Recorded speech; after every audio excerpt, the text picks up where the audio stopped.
함께 읽도록 하겠습니다. 여호와는 나의 목자시니 내게 부족함이 없으리로다. 그가 나를 푸른 풀밭에 누이시며 쉴만한 물가로 인도하시는도다. 내 영혼을 소생시키시고 자기 이름을 위하여 의의 길로 인도하시는도다. 내가 사망의 음침한 골짜기로 다닐지라도 해를 두려워하지 않을 것은 주께서 나와 함께 하심이라. 주의 지팡이와 막대기가 나를 안위하시나이다. 주께서 내 원수의 목전에서 내게 상을 차려주시고 기름을 내 머리에 부으시니 내 잔이 넘치나이다. 내 평생의 선하심과 인자심이 반드시 나를 따르리니 내가 여호와의 집에 영원히 살리로다. 아멘.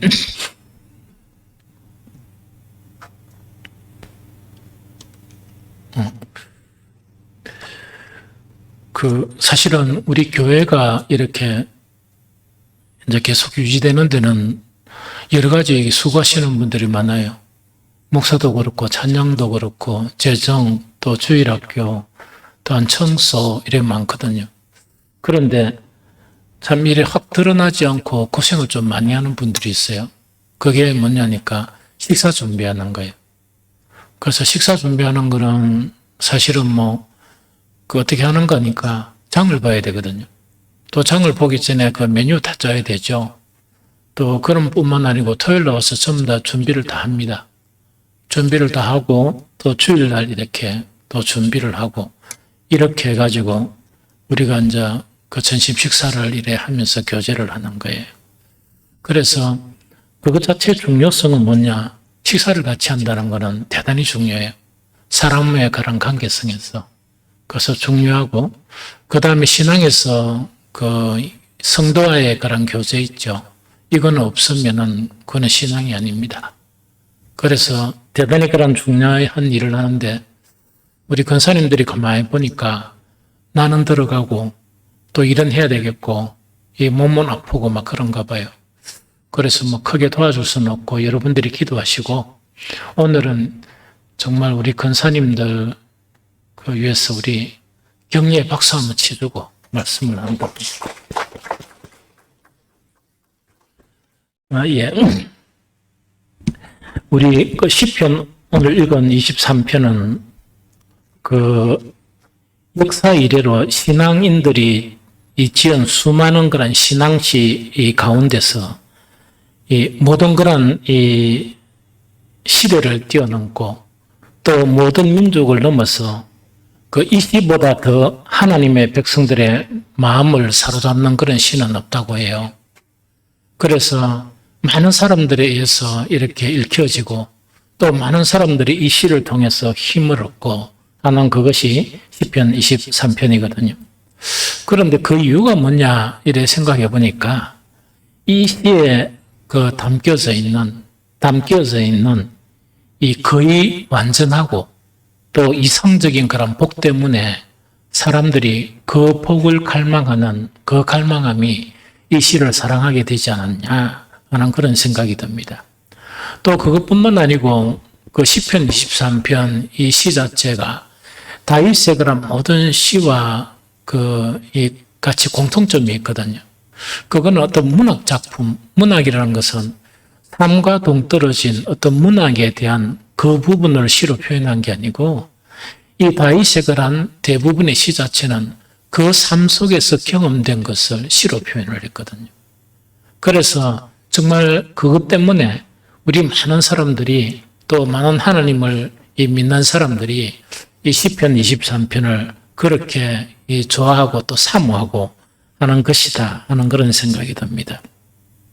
오늘은 그 다윗의 그 시편 23편 이것을 그 우리 성도들과 함께 이 공유를 해서 지금까지도 여러분들이 행복하게 살아왔지만 앞으로 남은 인생이 지금까지 살아왔던 인생하고 좀 비교가 안 되는 조금 더 멋지고 정말 더 탁월한 그런 행복한 그런 삶을 이렇게 누렸으면 좋겠다 하는 그런 간절한 그런 소망을 가지고 이 시를 함께 이렇게 나누도록 하겠습니다. 여호와가 나의 목자가 될 때 누리는 그런 복은 무엇이냐? 정말 이것을 사실은 세부적으로 보면 그 몇몇 학자들이 이 시를 분석한 것을 제가 봤습니다. 보니까 어떤 학자들은 7가지의 그런 복, 또 어떤 학자들은 4가지의 그런 복, 또 어떤 학자들은 5가지의 복, 이래가지고 한참 이렇게 많이 거의 다윗의 그런 시편 23편의 그런 복이 있죠. 이것을 그리스도인들이 누려야 될 그런 복에 대해서 이렇게 연구한 그런 자료를 이렇게 봤었습니다. 그런데 조금 세부적으로 보면 확실한 그런 4가지 자체는 이래 담겨져 있어요. 그것이 뭐냐니까 여호와가 나의 목자가 되는 그런 신앙이 되면은 부족함이 없는 인생이 된다 하는 그 내용이에요. 즉 부족함이 없는 인생이 된다 하는 그 복을 누리게 되거든요. 두 번째, 여호와가 나의 목자가 되면 영혼의 소생과 의의 길로 인도함을 받는다 하는 그 이야기죠. 영혼의 소생이 없이는 기독교 신앙은 없습니다. 또 천국 복음은 절대로 그 사람에게 임하지 않아요. 그래서 여호와가 나의 목자가 될 때 영혼의 소생이 일어나고 의의 길로 인도받는다. 의의 길이라는 것은 기독교인의 어떤 이 별칭과 같은 그런 부분입니다. 그럼 이거는 뭔가니까 우리는 불의에서 났거든요. 우리는 죄의 그런 속성 가운데 났는데 이 하나님의 3가지 의가 우리를 이끌어가는 거예요. 사실은. 첫 번째 뭐냐?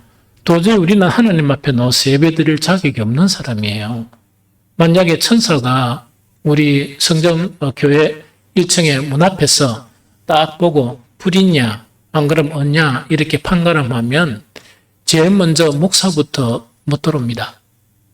그 다음에 여러분들 중에 아무도 들어올 사람이 없습니다. 그런데 왜 들어오게 되었느냐? 하나님이 주신 그런 큰 선물이 있는데 그게 칭의예요. 칭의라는 것은 값없이 주어진 것이 아니고 하나님의 독생자 예수 그리스도께서 우리가 죽어야 될 자리, 우리가 고통받아야 될 자리에 친히 정말 십자가에 자기 몸을 내줌으로써 그것을 믿는 그리스도인들에게 어렵다 인정하는 것이 칭의예요. 그 어렵다 인정하기 때문에 우리는 예배 참석할 수 있었어요. 그래서 예배를 참석한다는 개념은 어떤 개념인가니까 내가 좀 노력을 해가지고 예배를 드려야 될 건데 말 건데 그거는 사실은 차원이 낮은 사람들의 그런 개념이에요. 진정한 예배는 하나님의 은총이고 진정한 예배는 하나님의 선물이에요. 그래서 여기 있는 분들은 자기 스스로가 인정할지 안 할지 몰라도 하나님의 선물을 이미 풍성하게 받았기 때문에 예배 자리로 나올 수 있는 거예요. 그래서 그것을 칭의라 그래요. 또 한 가지는 무언가니까 끊임없이 말씀과 기도를 통해서 우리 속에 불의를 이렇게 제거하고 우리 속에 죄성을 제거하고 하나님의 의를 우리 속에 쌓아가는 거예요. 그 쌓아가는 그 과정, 그것이 두 번째 뭔가니까 의예요. 그래서 그것을 위해서 성령께서 우리를 도와주시고 하나님은 말씀을, 의의 말씀을 우리에게 주신 거예요. 목사가 계속 의의 말씀을 선포하게 하신 거예요. 그것은 뭐냐니까 그 의를 닮아가고 너희 속에 있는 불의를 계속 이렇게 쫓아내라 하는 그 의미예요. 그걸 성화예요. 그런데 문제는 우리가 아무리 이런 우리 속에 있는 불의를 쫓아내고 이렇게 노력해도 죽을 때까지 우리는 완전한 의에 도달하는 사람은 아무도 없습니다. 그러면 완전한 의에 도달하지 않으면 왜 되는 거니까 하나님의 나라에 못 들어가요. 왜냐니까 하나님의 나라에는 불이라는 것이 조그마한 흠만 있죠. 흠만 있어도 못 들어가요. 그러면 왜 되는 거니까 칭의를 받고 정말 어떤 성화의 과정을 거쳐서 계속 어렵게 되도록 노력하죠. 그런데 하늘나라에 못 들어가 버리면 헛사잖아요. 그런데 하나님의 마지막 선물이 있어요. 그 마지막 선물이 뭔가 하니까 우리에게 죽음을 선물로 주시는 거예요. 죽음을 선물이라 하니까 좀 의아하죠. 이거는 뭐냐? 우리 영혼이 고통 가운데서 불의와 계속 싸우는데 그 불의라는 개념 자체를 성경에는 사르커스라 그러는데 그걸 육이라고 봐요. 육이라고 이제 보는 거예요. 그럼 육과 영이 막 싸우죠. 그것이 신앙생활이에요. 그게 믿음이에요. 하나님은 그것을 어여삐 보셔가지고 때가 되면 그렇게 육과 치열하게 싸우는 우리 영혼을 정말 안식에 들어가게 하세요. 더 이상 싸움이 없는. 그래서 우리 영혼과 싸우는 그 육을 흙으로 이렇게 돌아가게 해요.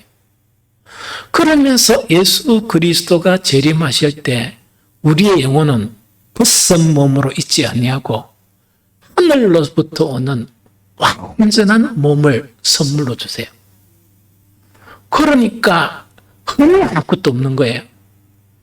그런데 만약에 나는 이렇게 됐으면 좋겠어요. 내가 살아있을 때 주님이 오셨으면 좋겠어요. 왜냐니까 내가 살아있을 때 주님이 오시면 장례의식은 할 필요가 없어요. 목사가 참 이렇게 중요하게 다루는 것은 결혼식도 있고 장례식도 있지만 장례식은 아주 중요하게 성심을 다해서 그 장례의식을 치러요. 그런데 우리 성도들에게는 그렇게 하지만 내 자신의 장래를 이렇게 생각해 보면 거추장스러워요. 그래서 저는 뭐냐니까 주님이 내 생전에 오시든지 안 그러면 홀연히 사라져 버리든지 그 두 가지가 있었으면 좋겠다. 왜냐니까 나는 이제 안식에 딱 들어가 있는데 시끄러워 죽겠는 거라 3일 동안 막 밑에서 사람들이 내 사진 하나 걸어놓고 있다 아닙니까? 막 온갖 이야기 다 해서 이러니까 좀 와서라면 싶어 이제 그런 생각이 든단 말이야. 이미 나는 정말 안식에 들어가 버리는데 하는 그런 부분이에요. 주님이 우리의 생전에 재림하시면 우리는 죽음을 보지 않습니다. 죽음의 과정을 거치지 않고 홀연히 완전한 사람으로 바뀌어버려요. 참 멋지죠? 이 이야기가 너무 길었다, 그죠? 그래서 하나는 뭔가니까 부족함이 없는 인생이라 그러면 두 번째는 뭐냐? 여호와가 나의 목자가 되시면 영혼의 소생이 일어나고 의의 길로 우리가 인도함을 받는 거예요. 의의 길로 인도함을 받아야 우리는 영화롭게 됩니다. 그런데 신앙생활을 백날 해봐야 의의 길로 인도함을 받지 못하고 오늘날 기독교인들이 가지고 있는 자기 의에 빠져 있는 사람들이 있죠. 제가 알기로는 이거 참 불쌍하다. 교회 안 나오는 게 더 불쌍한 게 아니고 교회를 다니면서 자기 의에 빠져 있는 사람이 나는 더 불쌍해요. 자기 의에 빠진 사람은 온전한 신앙이 아니에요. 그래서 그는 유대인과 같은 신앙이에요. 바울은 자기 동족 유대인들에게 뭐라고 이야기하는 거니까 우리 동족들은 하나님에 대한 열심이 있었다. 하나님에 대한 열심이 있었지만은 한 가지 문제가 뭐냐? 그 열심이 지식을 근거로 한 게 아니었다. 그래서 하나님의 의를 모르고 이 의를 열심히 나타내는 그런 열심이었다. 그래서 유대인 전체는 뭐냐? 유대인의 남은 자 소수의 무리만 제외하고 나머지 멸망했습니다. 그 증거가 뭐냐? 정말 광야의 길을 가면서 가나안 길로 가죠. 정말 이렇게 여호수아와 갈렙, 그 다음에 그 뒤에 국리를 받은 그 자녀들 외에는 가나안 땅에 들어가지 못했습니다. 그래서 정말 우리가 의의 길로 인도함을 받지 못하는 것은 그렇게 위험하다 하는 그 이야기죠. 그 다음에 세 번째 보고 뭔가니까 이 세상은 어떤 세상인가 하니까 우리는 원래 낙원에서 살아야 될 사람이었어요. 그런데 우리의 죄와 불의 때문에 쫓겨난 거야. 그래서 이 세상에는 뭐가 있는가? 가시와 은근키가 있어요. 내가 원하지 않던, 내가 아무리 깨끗하게 살고, 내가 아무리 진실되게 살고, 내가 정말 이 노력을 하는데 어렵게 노력을 하고 하면서 먹고 살려고 이래도 뭔가 재앙이 일어나고 문제가 일어나는 거예요. 가시와 은근키가 있는 이 세상 가운데서 우리는 살아가는데 여호와가 나의 목자가 되시면 하나님께서 모든 위험과 위해로부터 해로운 것들로부터 우리를 보호해 주시는 거예요. 그 다음에 마지막 네 번째가 뭔가 이 이야기예요. 어떤 복인가 하니까 요즘은 그런 게 없는데 내 어릴 때만 하더라도 교회를 다니면 친구들한테 늘 놀림을 당했어요. 예수쟁이 이러면서 놀림을 당했거든. 심지어 회사 직장 생활하면서 엄청 구박을 받았습니다. 저 같은 경우에는 주일 성수 때문에 엄청 구박을 받았습니다. 그래서 회사 들어갈 때 있다 그죠? 한국중공업에 차에서 내려가 정문에서 내가 하는 일터까지 이렇게 걸어가면 30분 걸려요. 엄청 크죠. 그래서 원래 시내버스가 계속 다닙니다. 들어가면서 뭔가니까 늘 이렇게 지옥에 가는 그런 기분이었습니다. 그때 가장 많이 불렀던 게 내 마음속에 있는 참된 평화 너가 못 뺏들어간다 이래가 계속 그걸 부르면서 견뎠거든요. 그런데 퇴근하면서 놓을 때는 뭐냐?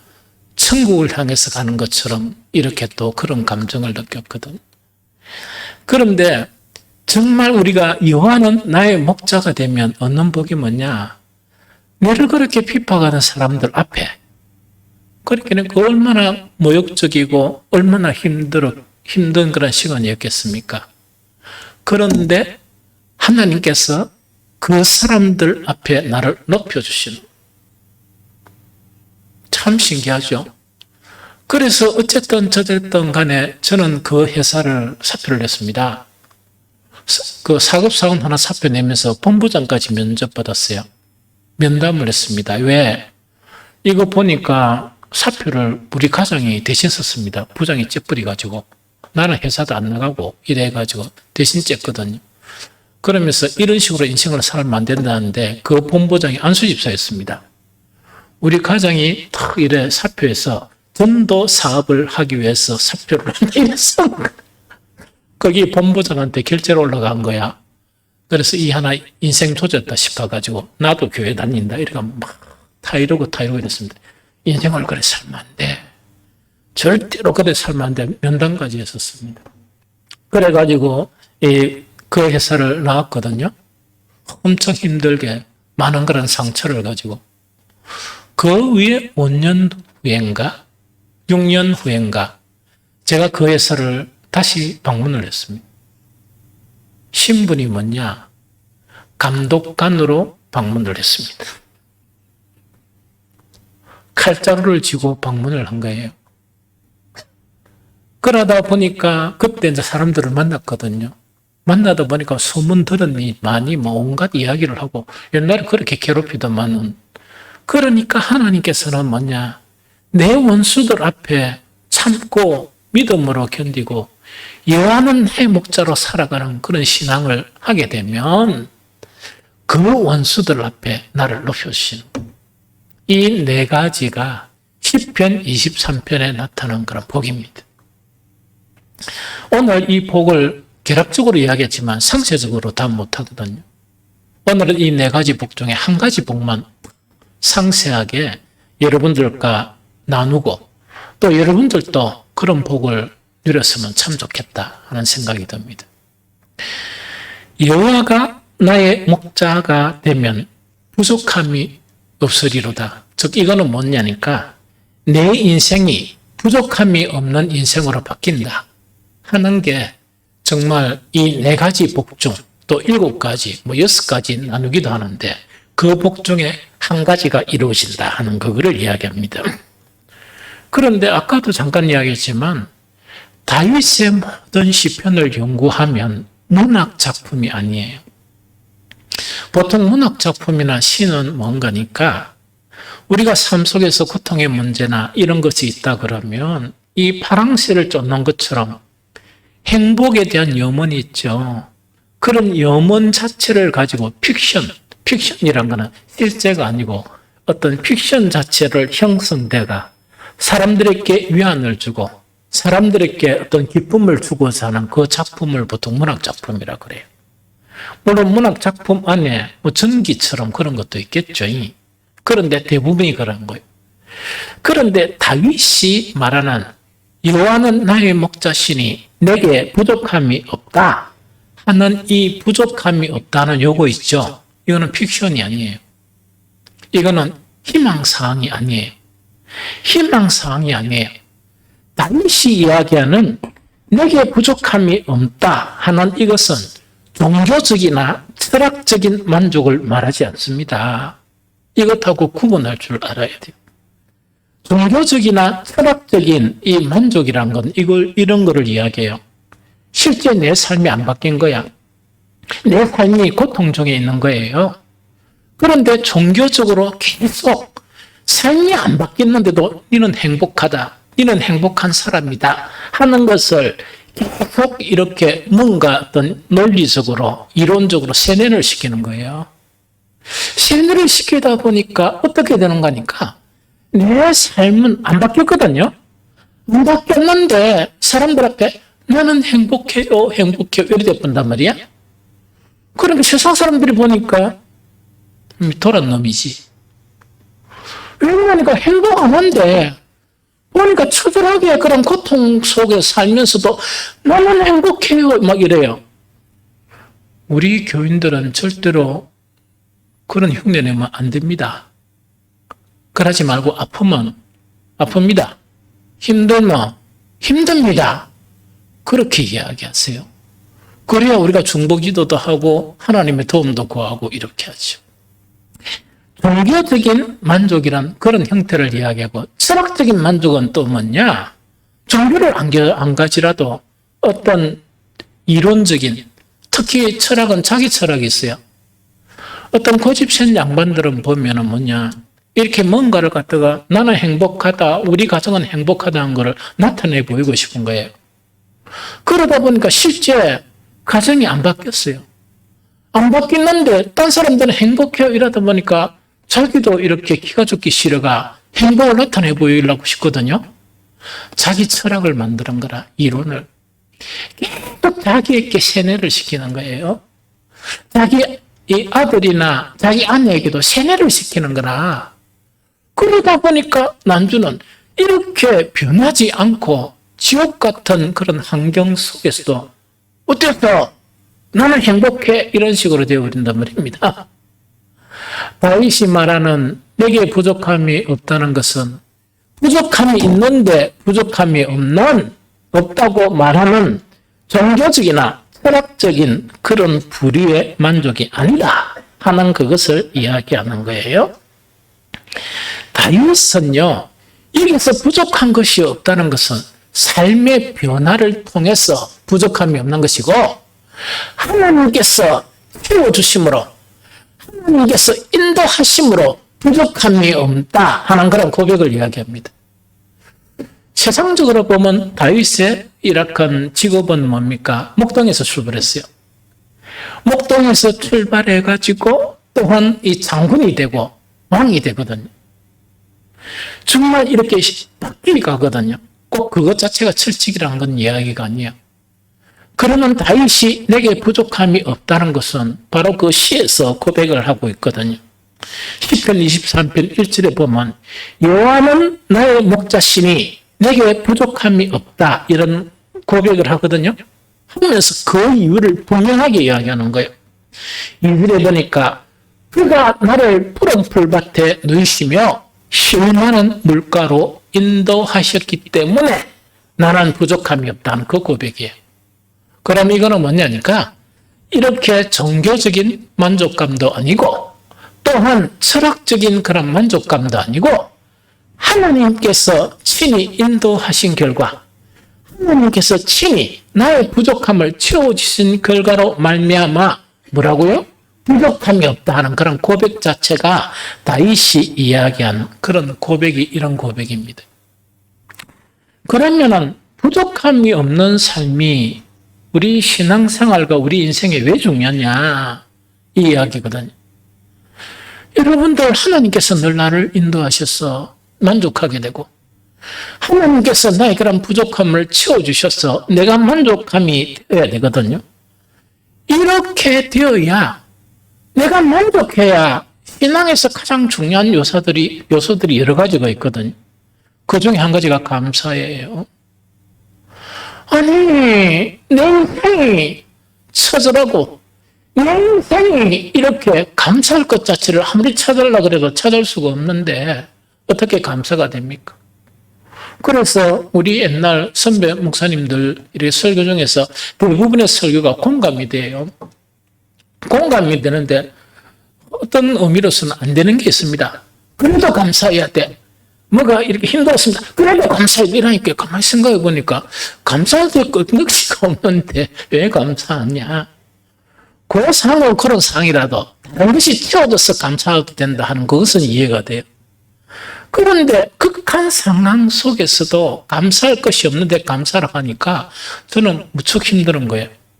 그래서 저는 그때 뭘 생각했는가 하니까 내 신앙은 아무것도 아닌 것 같다. 나는 아무것도 아닌 신앙인 것 같다 하는 그런 이게 그 자괴감이 드는 그럴 때도 있었거든. 물론 목사님들이 그 설교한 부분이 그런 내용은 아니었었어요. 이런 부분이 부족한 거 있어도 다른 부분 한 봐라. 얼마나 만족한 부분이 많았냐 하는 그런 개념이겠죠. 그런데 전반적으로 뭐냐? 이 부족함이 없는 만족함을 경험해야 어떻게 되는가 하니까 정말 이 만족함을 경험해야 우리는 감사가 나와요. 만족함을 경험해야 찬양이 나오거든요. 막 절로 내 마음에서 찬양이 나오거든요. 뿐만 아니에요. 성경에서 가르친 것 자체의 중요한 부분이 긍휼과 자비가 있습니다. 이거는 신앙인에서 보배와 같은 것이거든. 내 삶이 만족해야 다른 사람을 이렇게 돌아볼 수 있는 이렇게 마음이 생겨요. 그런데 내가 너무나 힘들고 내가 너무나 이렇게 힘들어지면 이렇게 둘러볼 수 있는 마음이 없는 거예요. 그래서 우리에게 만족감이라는 것은 이만큼 중요하다. 뿐만 아니에요. 기독교 핵심적인 것은 뭐냐? 이기적인 사랑에서 이타적인 사랑으로 바뀌는 거예요. 사랑은 사랑인데 이기적인 사랑은 내가 부족하니까 계속 내 위주로 생각하는 거예요. 그런데 하나님의 채워주심으로 내가 만족하니까 다른 사람을 보면서 다른 사람을 먼저 생각하고 우선적으로 생각하는 이타적인 사랑 자체가 우리 속에서 나올 수 있게 된다 하는 그것을 이야기합니다. 그래서 여호와가 나의 목자가 되시면 하나님께서 공급하심으로 하나님께서 나를 인도하심으로 하나님께서 나를 채워주심으로 나는 무엇이 된다? 만족함을 갖게 되는 것이지 종교적이나 철학적인 없는 것 자체에서 있는 그 자체는 아니다는 이야기거든요. 그래서 이것을 알아야 되거든요. 이 문제와 연관해서 예수님이 말씀하신 게 있거든요. 우리 같이 읽어볼까요? 마태복음 6장 31절 32절 같이 읽어봅니다. 시작. 그러므로 염려하여 이르기를 무엇을 먹을까 무엇을 마실까 무엇을 입을까 하지 말라. 이는 다 이방인들이 구하는 것이라. 너희 하늘 아버지께서 이 모든 것이 너희에게 있어야 될 줄 아시느니라 하는 이야기죠. 여기서 이 성경 말씀은 예수님의 말씀 이 이야기예요. 하나님을 믿지 않는 세상 사람과 하나님을 믿는 세상 사람들은 확연한 차이가 있다는 그 이야기거든요. 그 차이 중에 한 가지가 뭔가니까 세상 사람들은 먹고 사는 일에 걱정해야 된다 하는 그 이야기고 하나님의 사람들은 먹고 사는 문제에 뭐 할 필요가 없다? 걱정할 필요가 없다는 그 말씀이에요. 선뜻 받아들이기 힘들지만. 그러면 이것이 내 신앙이 여호와가 나의 목자 되시는 신앙으로 바뀌면 이 말씀이 옳다 받아들일 수 있어요. 이 말씀이 옳다 받아들일 수 있고 내 경험적으로 내 삶이 그것을 인정할 수밖에 없는 그런 신앙이 되는 것이에요. 그러면서 예수님은 덜풀도 하나님이 입히시는데 하나님의 아들로 자녀로 부름을 받은 우리들에게 필요한 것을 공급 안 해주시겠느냐 하는 그거를 이야기합니다. 여호와가 나의 목자가 되시면 하나님은 우리에게 천국도 주셨는데 이 세상 살아가면서 먹고 사는 그 부분에 인색할 하나님은 아니세요. 그래서 먹고 살게 해주신다 하는 것이 천국복음, 즉 산산수훈에 나타난 천국복음에서 아주 중요한 정말 우리에게 주시는 그런 말씀입니다. 그래서 다윗이 이야기하는 여호와는 나의 목자가 되시니 내게 부족함이 없다는 것은 없는데 이렇게 만족하는 그런 개념이 아니고 하나님이 공급해 주심으로 말미암아 하나님께서 내 인생을 인도해 주심으로 말미암아 나는 부족함이 없다 하는 것을 느끼고 그것을 하나님께 찬양하는 것이 바로 다윗이 여호와가 나의 목자가 되시니 나에게 부족함이 없다 하는 그 의미이다 하는 그 이야기죠. 우리가 부족함 있죠. 만족감 갖는 거 있죠. 이 부분을 조금 살펴봐야 돼요. 우리가 신앙인들 중에서 좀 불행한 사람이 있습니다. 좀 처근한 사람이 있는데 뭐냐니까 여호와 하나님이 채워주시는데도 부족함을 느끼는 그리스도인들이 있습니다. 이거는 내가 보니까 가장 불행한 그리스도인이에요. 하나님께서 그만큼 인도하셨고 그만큼 채워주시는데도 불구하고 뭐냐니까 만족감을 느끼지 못하고 다윗처럼 여호와가 나의 목자가 되시니 나는 부족함이 없다 하는 것을 선언하지 못하고 나는 부족한 것으로 생각하면서 동동거리면서 이래 살아가는 그런 신앙이 있어요.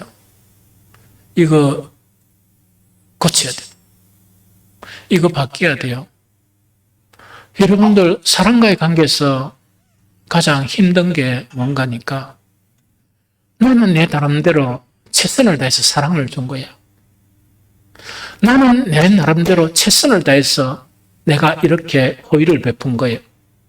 그런데 이타적인 것이 되어서 내 것을 양보하면서 계속 준 거예요. 그런데 한 번도 진정한 감사를 표현하지 않는 사람을 보면 절망을 느끼죠. 제대로 이렇게 안 하고 나는 최선을 다해서 그래 했는데 사람이 허물이 다 있잖아요. 한 가지 조그마한 잘못만 있으면 내가 준 것이 얼마나 많은데 싹 잊어버리고 불평이나 불만이 한보따리 안겨주는 사람 있죠? 그런 사람들이 좋습니까? 싫죠.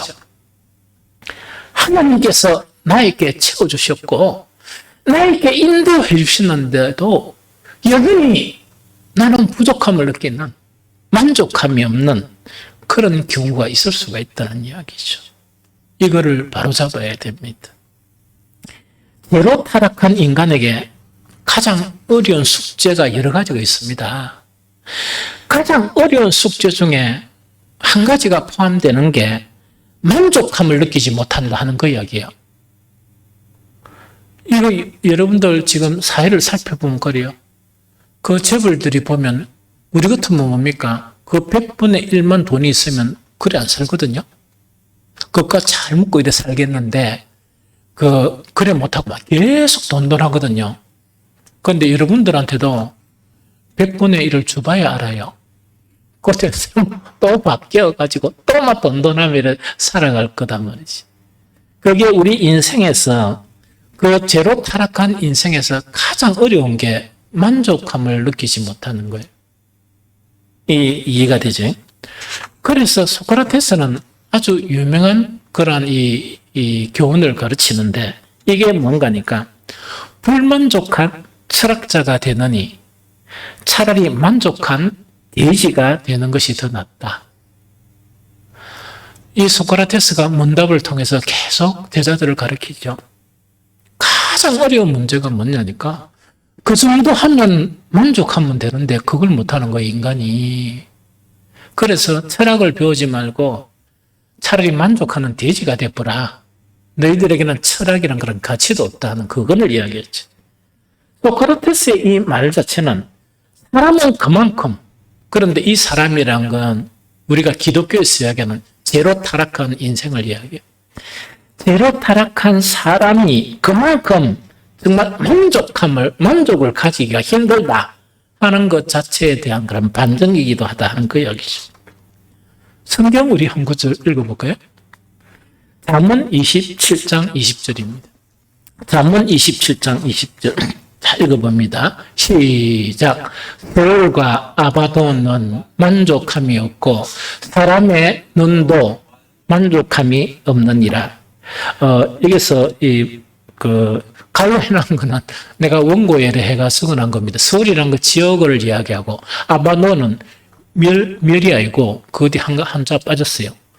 멸망 그런 개념이에요. 여러 가지 개념이 있지만 서울도 여러 가지 개념이 있고 아바돈도 여러 가지 개념이에요. 최악의 개념이란 거죠. 서울과 아바돈은 절대로 만족을 못해요. 그 다음에 또 만족 못하는 게 하나가 있는데 누가 만족 못한다고요? 인간이다 이 이야기. 죄로 타락한 인간이 정말 서울과 아바돈이 만족함이 없는 것처럼 죄로 타락한 인간 자체는 만족할 줄 모른다. 그래서 감사를 못하는 것. 좀 이해가 되죠? 그래서 정말 이것은 참 대단히 어려운 그런 우리의 숙제다 하는 그거를 이야기합니다. 이렇다 보니까 그리스도인이 되고 이 교회를 다니면서 온갖 충성을 다하면서도 가장 근본적인 문제인 또 하나님께서 그렇게 공급을 하셨는데도 만족함이 없는 그리스도인이 있다 하면 이거는 얼마나 힘든 그런 사람이겠습니까? 그럼 이 숙제를 어떻게 풀어야 되나? 나는 어떻게 하면 만약에 이제 우리 이 가정생활 한 것 되면 나는 우리 아버지가 늘 감사하고 엄마가 늘 감사하고 또 아버지 엄마는 우리 자식들이 있어서 너무 고맙고 감사하고 부부간에 있어서 뭔가니까 이 처음에는 그냥 막 이렇게 긴가민가하고 결혼했는데 시간이 지나면 지날수록 뭐라고요? 너무 감사해지는 거 있죠. 내가 어떻게 이런 사람하고 살고 이런 사람이 어떻게 내하고 같이 이런 게 정상적이잖아요. 여러 개가 정상적이잖아. 그런데 이러면 이게 결혼하기 전에는 뭐냐, 네 없으면 죽고 못 살고 이래가지고 살다가 사흘도 안, 일주일, 1년도 안 돼가지고 그래 되는 거, 그게 뭐냐니까 만족함을 못하는 그런 부분이에요. 만족함을 못해서 그래요. 그래서 그런 사람은 그 소중한 사람이 빈자리를 한번 확인해야 내가 잘못했구나 하는 걸 깨달아요. 그 얼마나 비참해. 그래서 부부 사이에 서로 힘들면 한 달간 따로 한 여행을 좀 보내.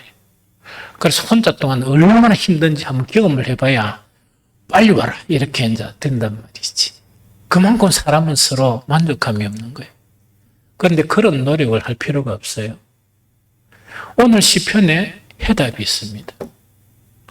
만족감을 가질 수 있는 사람은 마음이 치료돼야 됩니다.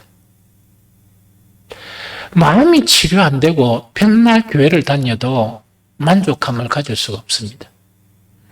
그래서 시편 오늘 23편 3절에 보면 아주 중요한 말씀이 내 영혼을 소생시키시고 자기 이름을 위하여 의의 길로 인도하시는도다. 이것은 여호와가 나의 목자가 될 때 생겨나는 현상이에요. 여기서 가장 중요한 게 뭐냐? 내 영혼을 소생시킨다 하는 이 이야기입니다. 이걸 쉽게 이야기하면 우리가 죄로 말미암아 부서져 버린 우리 심령 있죠. 형편없는 수준으로 전락해버리는 우리 심령 자체가 회복되고 치료가 되어야 된다는 이야기. 그러면은 심령이 치료되지 못하면 우리는 무엇에 의해서 지배를 받고 있는가? 욕심과 탐욕의 지배를 받고 있어요. 내가 늘 이야기했죠?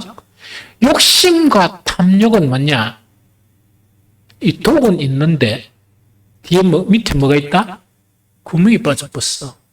밑빠진 독이야. 아무리 사랑을 주고 아무리 채워주고 해도 빠져가지고 없어.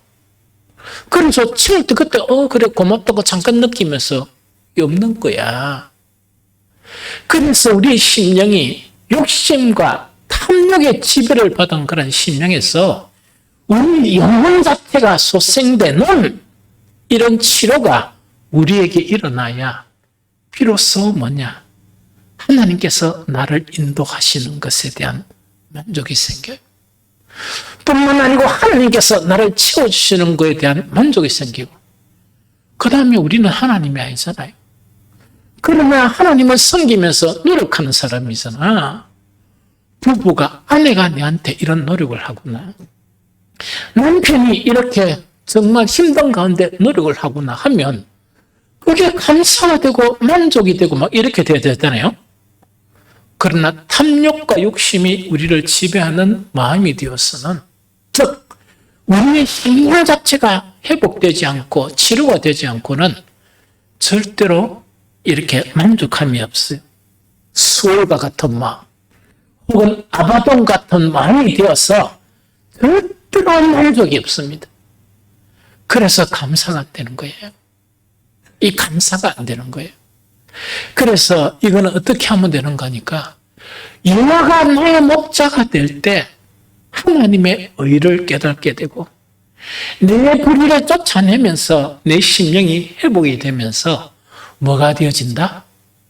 하나님께서 나를 인도하시는 것에 대한 감사, 하나님께서 나를 채워주시는 것에 대한 감사 뿐만 아니고, 하나님은 아니지만 하나님을 닮아가면서 그런 사랑을 베풀고 덕을 베푸는 내 옆에 있는 가장 소중한 사람이 나에게 주는 그 감사가 형성되는 거예요.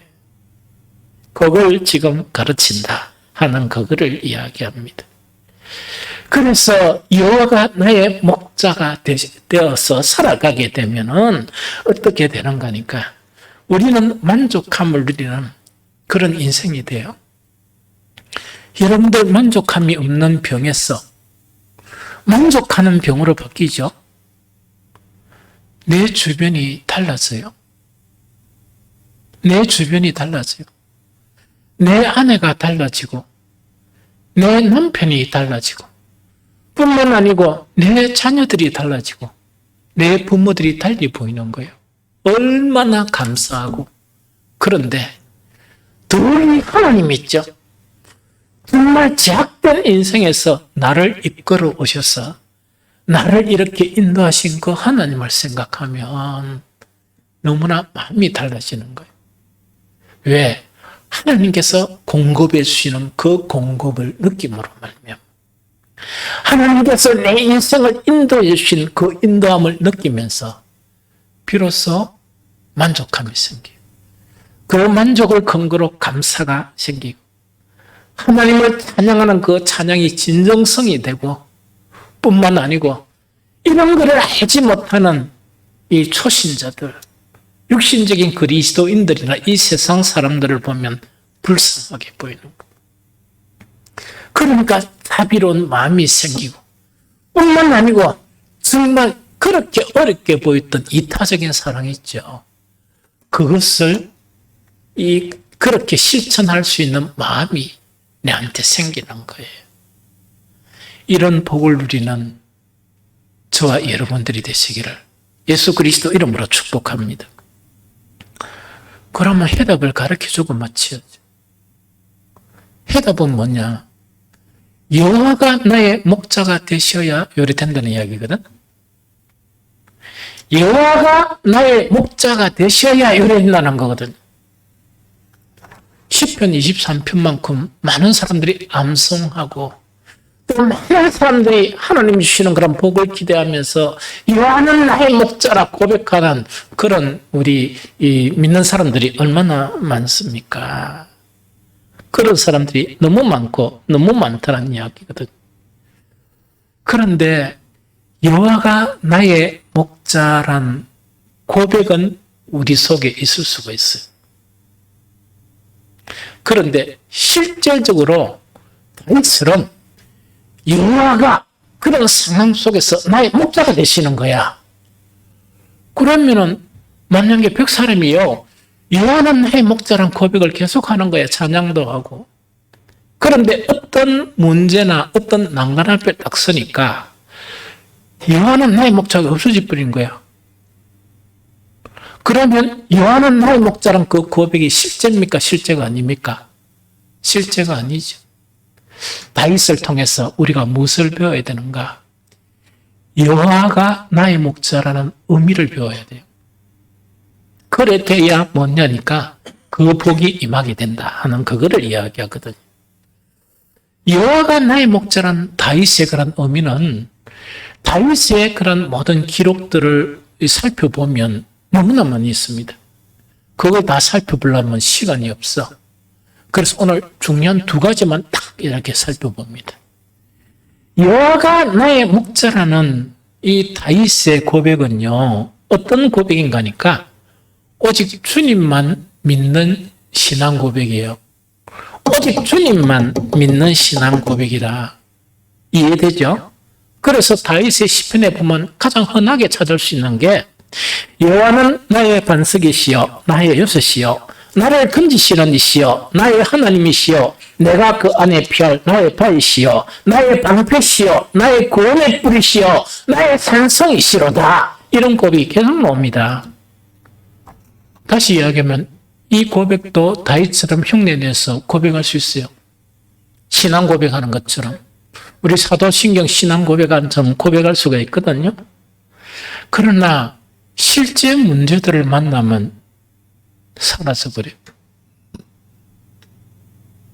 그게 문제예요. 다윗은 사라지지 않았어요.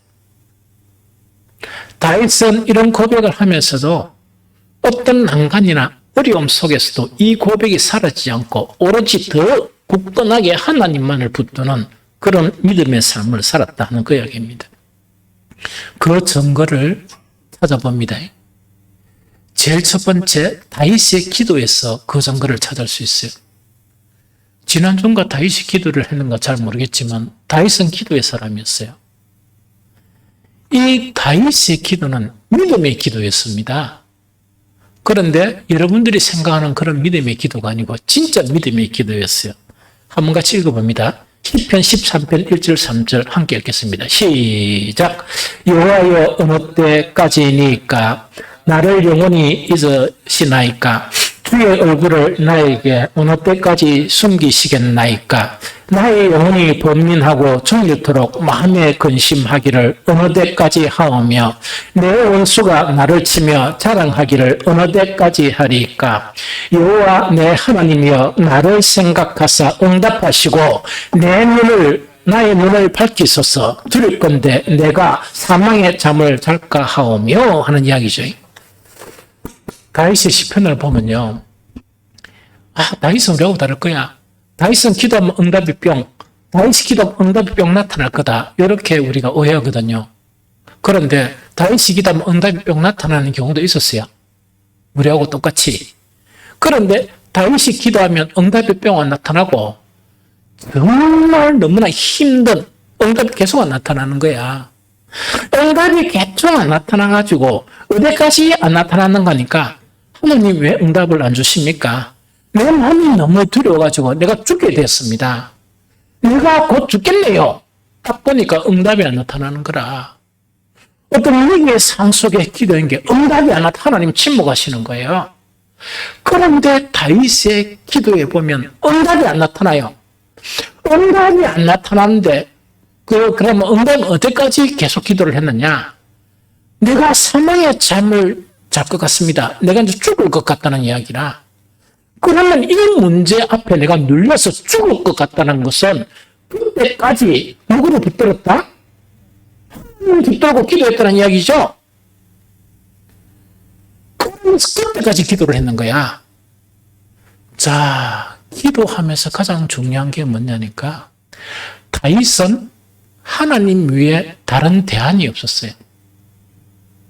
그래서 하나님만이 믿은 거야. 그러니까 이 다른 대안이 없다고 보니까 기도를 막 하고 처절하게 기도하고 기도했는데 응답이 없어. 옆에 보니까 다른 대안이 있고 다른 사람들이 야, 이 사람아 그것 말고 딴 것도 있고 이런 방법인데 온갖 이야기 다 하겠죠? 다른 대안이 많은 사람은 조금 기도하다가 이 하나님을 안 보고 누구를 봐? 많이 행근이 갈잖아, 이거나. 다른 대안을 좀 쫓아가 본단 말이야. 거기 실패라. 다윗이 기도는 믿음의 기도라는 것은 어떤 것을 의미하는가니까 응답이 속히 받을 때는 받는 건데 응답이 없을 때는 다윗에게는 하나님 외에 다른 대안이 없었던 거야. 그게 다윗의 기도고 다윗의 믿음이었어. 어떤 문제가 생겼는데 기도했는 거야. 했는데 하나님이 해결해 주시고 더 무너지기 시작한 거야. 더 무너지면서 나중에는 뭐냐니까 내가 요래가 죽겠구나. 내가 지금 이제 죽겠구나. 이런 문제가 나를 떠나게 하는구나. 할 때까지 누구를 놓치지 않았다고? 그래서 다윗은 거의 대부분 응답 다 받았어요. 대부분이라 그랬습니다. 응답이 되는 거예요. 왜? 정말 다른 대안이 없었습니다. 우리 많은 기도하는 사람들은 똑똑해가지고 다윗처럼 안 멍청해가지고 너무나 많은 대안들을 가지고 있어. 조금 하다가 안 되면 다른 대안들이 이미 뭡니까? 이게 무슨 뭐 다른 대안들이 철철 넘쳐가지고 똑똑해가지고 있답니까? 심지어 어떤 사람들은 목사한테까지 그 대안을 가르쳐. 목사님, 이런 대안이 넘칩니다. 목사가 뭐 바보입니까? 그런 대안을 모릅니까? 알잖아. 믿음이란 건, 영원한 나의 목자라는 것은 뭐냐? 나에게 대안이 없다는 이야기죠. 그래서 다윗의 기도는 믿음의 기도였고, 처절한 기도였다 하는 그 이야기입니다. 두 번째, 다윗의 삶을 봅니다. 다윗의 삶은 곧 하나님의 말씀이었습니다. 다윗의 삶은 곧 하나님의 말씀이었습니다. 목자하고 양하고 비유를 해요. 양의 특징이 있는데 목자 음성만 따라다녀요. 절대로 다른 사람이 양을 불러도 안 따라갑니다. 양은 누구의 음성을 한다고? 목자의 음성을 하라. 여호와는 나의 목자라는 것은 그 의미예요. 우리는 그리스도인으로 살아가면서 다른 음성들이 너무나 많아. 철학이나 이단들이나 너무 많아. 그런데 여호와는 나의 목자가 되면 하나님의 말씀 외에는 들리지가 않아. 하나님 말씀 외에는 들리지가 않아요. 그 신앙이 여호와는 나의 목자라는 신앙이에요. 이해가 됩니까? 그래서 같이 읽어보면 시편 18편 21절 22절을 같이 읽어봅니다. 시편 18편 21절 시작. 이는 내가 여호와의 도를 지키고 악하게 내 하나님을 떠나지 아니하였으며 그의 모든 규례가 내 앞에 있고 내게서 그의 율례를 버리지 아니하였음이로다 하는 이야기입니다. 여호와는 나의 목자란 것은 그 양은 그 목자 음성만 따라가요. 그러면은 여호와는 나의 목자라는 것은 뭐냐? 인생을 살면서 여러 가지 대안이 있고 여러 가지 방법이 있는데 여호와는 나의 목자란 그 고백 속에는 뭐냐? 나에게는 아무런 이론이나 아무런 이 세상의 대안이 들리지 않고 오로지 들리는 것은 무엇이라고? 하나님의 목소리만 들린다. 하나님의 말씀만 들린다 하는 그 이야기입니다. 오늘날 교회가 왜 이렇게 무너지느냐? 오늘날 기독교가 대형교회도 숱하게 많지만 왜 이렇게 매가리가 없느냐? 너무 똑똑해가 대안들이 많은 거예요. 너무 똑똑해가 대안들이 많은 거예요. 그러니까 매가리가 없는 교회가 되어버리고 매가리가 없는 정말 성도가 되어버린 거야. 아주 무능하고 그런 성도가 폼만 잡고 있는 거야. 그래서 요한은 나의 목자라는 것은 양에게서 목자의 음성은 생명과 같아. 절대로 다른 소리가 들리지 않는 거예요. 다윗에게도 뭐냐? 하나님 말씀만 들린 거예요. 그래서 그 인생에 하나님의 말씀만 그 앞에 두고 살았던 거예요. 다윗은 말씀을 이렇게 가르치는 제사장도 아니었고 선지자도 아니었습니다. 하나님만 말씀만 두다 보니까 그 말씀의 수준이 어느 정도가 되었느냐? 여호와의 율법은 완전하여 영혼을 소성시키고 여호와의 정결은 확실하여 우둔한 자를 지혜롭게 하고 여호와의 교훈은 정직하여 마음을 기쁘게 하고 여호와의 계명은 순결하여 늘 밝게 하는도다. 보통 사람은 말씀이 너무나 어렵고 지겹고 이 말씀을 이렇게 읽으려고 하니까 잠만 오고 이렇죠. 다윗은 어떤 수준까지 들어갔느냐?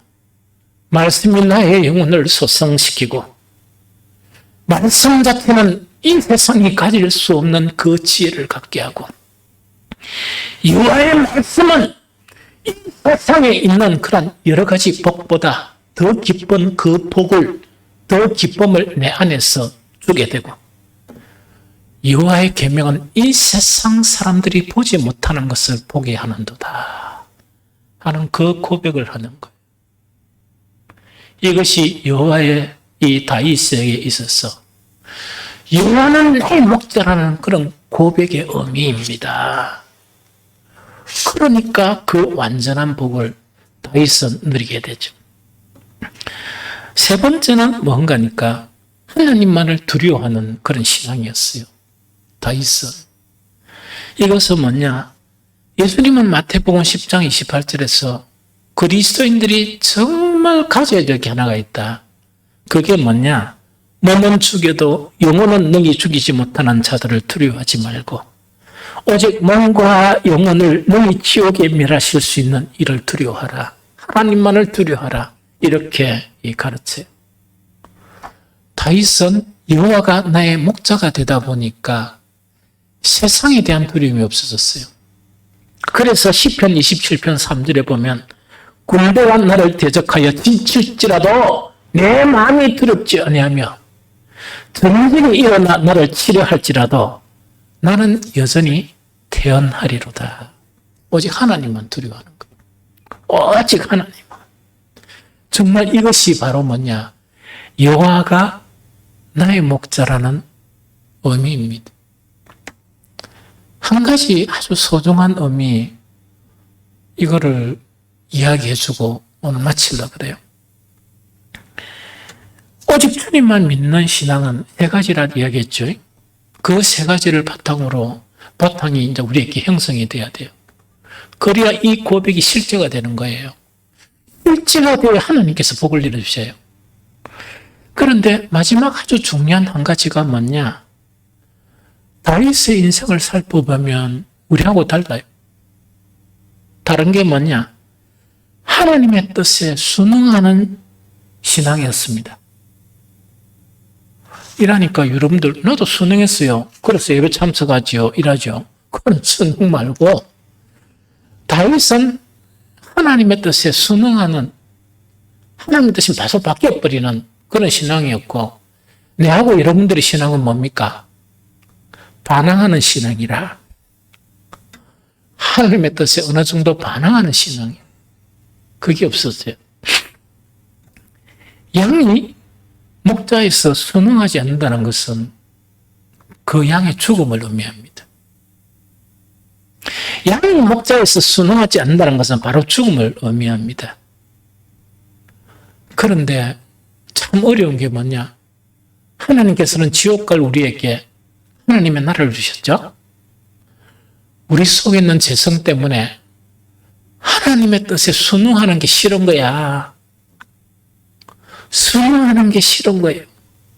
그래서 하나님의 뜻에 순응한다는 것은 대단히 어렵고 대단히 어려워요. 그래서 예수님께서 주님 가르친 기도를 가르치면서 요거는 꼭 기도하라 하는 게 한 가지가 있어요. 그게 뭔가니까 뜻이 하늘에서 이루어진 것처럼 땅에서도 이루어지이다. 그 기도를 계속하라는 이야기입니다. 이 말은 뭐냐니까 하나님의 뜻에 반항하지 말고 하나님의 뜻에 저항하지 말고 하나님의 나라에는 모든 실체들이 뭐라고? 하나님의 뜻에 순응하는 그런 실체들이 하나님의 나라에 있어요. 아무도 하나님의 뜻에 거부하는 게 없거든요. 그럼 이 땅에 하나님의 나라가 도래하려고 그러면 너희도 하늘에서 하나님의 뜻이 이렇게 관철되는 것처럼 너희에게도 하나님의 뜻에 순응하는 것을 배워가라 하는 것이 주님 가르친 기도의 그 의미예요. 다윗의 일생에 보면 하나님의 뜻에 순응하는 정도가 좀 약한 사람들에게는 의아한 그런 이 다윗의 그런 그 삶의 흔적이 있거든요. 의아한 일이 일어나요. 그것이 뭐냐? 다윗이라고 퍼펙트합니까? 아니에요. 다윗도 죄짓고 넘어지고 자빠지고 합니다. 다윗이 이 바세바하고 이 범죄를 저지른 거예요. 그래서 추악한 짓을 해요. 그 바세바가 자기 부하의 아내인데 결국 자기 부하를 이렇게 뭡니까? 이 죽음에 이렇게 이끌게 되고 그 대신 바세바를 차지하는 거예요. 차지하고 난 다음에 다윗과 바세바 사이에 아들을 하나 낳은 거예요. 아들을 하나 딱 낳았는데 하나님께서 그걸 보고 가만히 계시겠어요? 하나님이 바로 짚었습니다. 치가 그 아들을 이제 죽을 병에 이렇게 딱 걸리게 한 거예요. 딱 걸리게 하니까 다윗이 어떻게 하는가? 금식을 하면서 아까 이야기했죠? 다윗에게는 하나님 외에 다른 대안이 없었어요. 그러니까 이 아들을 살리려 그러면 하나님께 아들을 살려달라 하는 게 양심이 있으면 그 기도가 잘 안 되겠죠? 다윗은 하나님 외에 대안이 없었어요. 무조건 이게 하나님께 금식하면서 막 처절한 기도를 하는 거예요. 처절한 기도를 하면서 이 아들을 살려달라는 기도를 합니다. 왜? 이것이 다윗의 믿음이에요. 하나님 외에는 다윗에게 대안이 없었어요. 처절하게 기도를 하니까 옆에 있는 이 참모들이 또 보니까 이 큰일 났다. 우리 왕 저러다가 절단 나는 거 아니겠냐. 왜? 너무 처절하니까. 가만히 옆에서 보니까 아들이 죽을 것 같거든. 그런데 다윗은 막 처절하게 금식하면서 기도하는 거예요. 다윗의 처절한 기도에도 불구하고 아이가 죽어붙습니다. 죽어보니까 이 중요한 사실을 통보를 못하는 거라. 누구한테? 다윗에게 아들을 죽었다 못하고 막 전부 다 전전긍긍하고 있는 거예요. 다윗이 처절하게 기도하다 보니까 낌새가 좀 이상하거든. 확인을 한 겁니다. 내 아들 죽었나? 탁 이래 확인하니까 막 벌벌 떨면서 사람들이 큰일 났다. 이게 아이가 살아있을 때 그렇게 처절했는데 죽었다는 소식 들으면 다윗이 졸도하거나 그 다음에 완전 금식했는데가 이게 죽어보는 게 아닌가 이래가 오해한 거예요. 조심스럽게 뭐냐? 아들 죽어붙습니다. 이렇게 이야기하니까 다윗이 어떻게 반응하느냐? 이거는 그냥 읽어보는 게 좋겠네요. 사무엘하 12장 20절 23절 같이 읽습니다. 시작. 다윗이 땅에서 일어나 몸을 씻고 기름을 바르고 의복을 갈아입고 여호와의 전에 들어가서 경배하고 왕궁으로 돌아와 명령하여 음식을 그 앞에 차리고 하고 먹은지라. 그의 신하들이 그에게 이르되 아이가 살았을 때에 그를 위하여 금식하고 우시더니 죽은 후에 일어나서 잡수시니 이 일이 어찌 됨이니까 하니 이르되 아이가 살았을 때 내가 금식하고 온 것은 여호와께서 나를 불쌍히 여기사 아이를 살려주실지 누가 알까 생각하거니와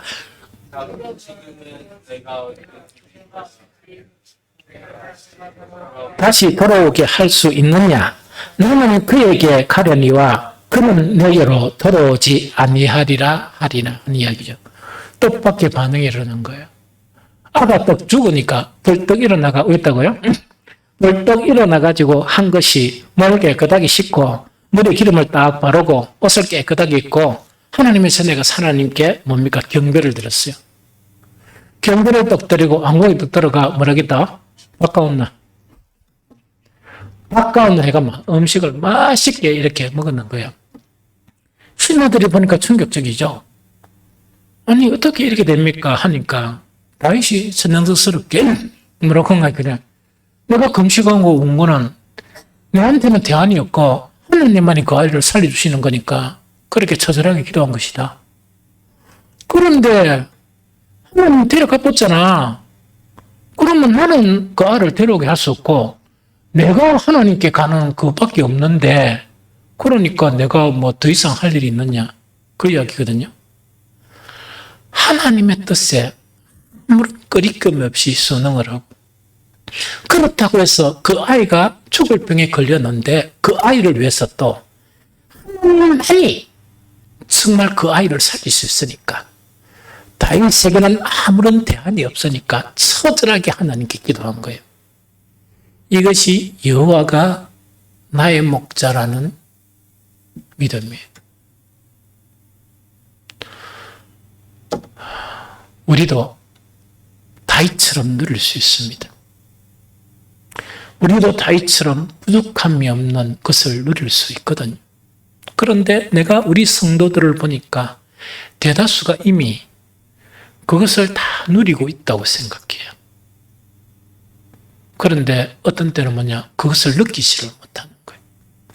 때로는 우리 성도들 중에 하나님께서 어떤 목적 때문에 지금 어려움을 겪게 하는 성도들도 있습니다. 왜? 하나님이 어떤 목적을 가지고 계시니까. 그것을 견디고 믿음으로 이기게 되면 여호와는 나의 목자가 되셔서 내가 부족함이 없는 그런 삶을 경험하게 됩니다. 그래서 우리의 모든 성도들이 정말 그것을 경험함으로 감사가 넘치고 찬양이 진실된 찬양을 하나님께 드리고 이 사람들, 세상 사람들을 보면서 긍휼히 여기는 마음 자체가 형성이 되고 자비를 행하고 이타적인 사랑을 쌓아가는 저와 여러분들이 되시기를 예수 그리스도 이름으로 축복합니다.